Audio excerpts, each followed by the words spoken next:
Welcome to today's explainer. If I wanted to start shrinking visceral fat in just 3 weeks, I absolutely would not start by obsessing over the number on the bathroom scale. The fact that usually causes the biggest headaches, it's actually the fat you can't even see. But here is the really encouraging news. Even after age 60, there are still several biological switches you can completely influence. So today, we're going to uncover those exact switches and learn how to shift your body away from storing that stubborn visceral fat and get more willing to actually use it as fuel.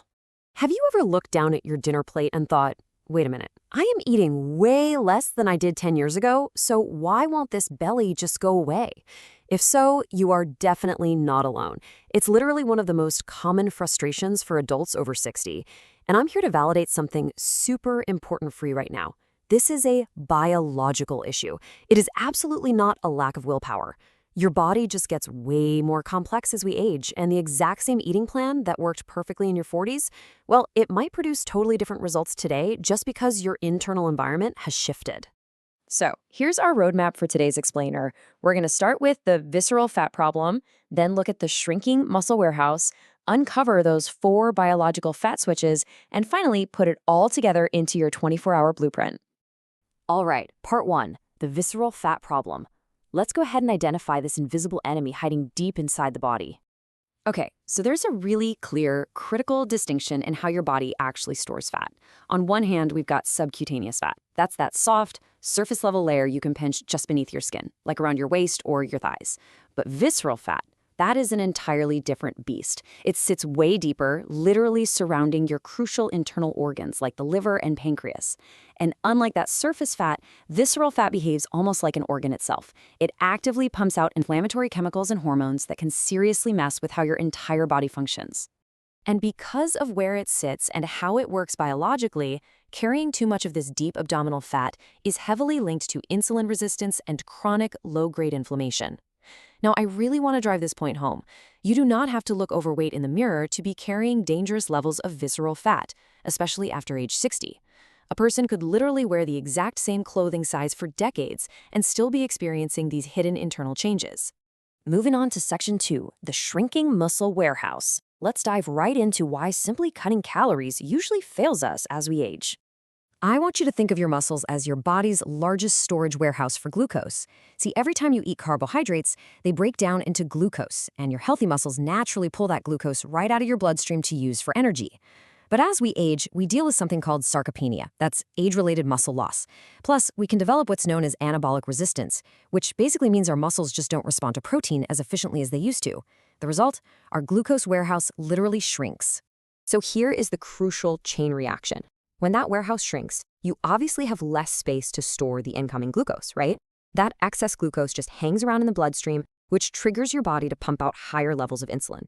Over time, your cells become resistant to all that insulin, which forces the liver to step in and aggressively pack that excess energy away as, you guessed it, visceral fat. This is exactly why just eating less doesn't fix the core biological problem. But hey, there's good news. Section 3, 4 biological fat switches. Let's figure out how to flip the script and shift your body right back into burn mode. A lot of folks just assume all body fat is exactly the same, but it's really not. White fat is your classic storage fat. It just holds on to excess calories for later. That's where visceral fat belongs. But brown fat? Brown fat is actually metabolically active. Instead of just storing energy, it literally burns energy to produce heat. Think of it like a tiny built-in internal furnace. Now, while our brown fat naturally declines as we get older, we absolutely can still activate what's left. And the strongest signal to flip this first switch? Gentle cold exposure. You could start by just finishing your daily shower with maybe 20 to 30 seconds of cold water. Yeah, I know it sounds absolutely miserable at first, but trust me, your metabolism will thank you. You can also try just sleeping in a slightly cooler bedroom. Also, there's been some really interesting buzz around a West African spice called grains of paradise. Small human studies are actually suggesting its compounds might support a modest bump in energy expenditure. Just a quick heads up though, sudden cold exposure isn't for everyone, so please definitely check in with your doctor first, especially if you have heart or blood pressure issues. All right, moving on to our second switch, AMPK. You can think of AMPK like a master energy thermostat for your cells. When it senses that energy is being used efficiently, it tells your cells, hey, let's start producing energy from our existing fat stores. But unfortunately, as we age, this little thermostat has a nasty habit of getting stuck in storage mode. So how exactly do we unstick that thermostat? Well, consistent physical movement, things like daily walking and some light resistance exercise, is absolutely the most reliable way to get AMPK going. But researchers are also looking at some fascinating natural compounds. For instance, studies suggest berberine might really help support healthy blood sugar regulation and activate this exact pathway. Similarly, clinical studies looking at black seed oil have reported some modest improvements in metabolic markers too. But just remember, these are biologically active compounds, so it's super important to run them past your healthcare provider before adding them into the mix, especially if you're on prescription meds. Okay, for our third switch, we're turning to the gut microbiome. Picture your digestive tract like a really carefully maintained garden. Fermented foods, stuff like yogurt, kefir, and kimchi, those are essentially the seeds, planting beneficial bacteria. But those seeds absolutely need water and nutrients to actually grow, right? And that's exactly what dietary fiber from oats, beans, and berries does. When you combine them, they produce this amazing substance called butyrate, which is just incredible at calming down that excessive systemic inflammation that literally encourages visceral fat to stick around. And that brings us to our fourth and final switch, a protein known as NRF2. Look, normal cellular metabolism naturally generates free radicals, and if left unchecked, that oxidative stress damages your cells and just fuels chronic inflammation. So think of NRF2 as the ultimate conductor of your body's cellular emergency response team. When you manage to flip the switch, the conductor calls in the cleanup crew to neutralize that oxidative stress and repair the cellular damage. And to call in that cleanup crew, science is pointing us straight toward a plant compound called sulforaphane. You'll find it in cruciferous veggies, but the absolute richest natural source by far, raw broccoli sprouts.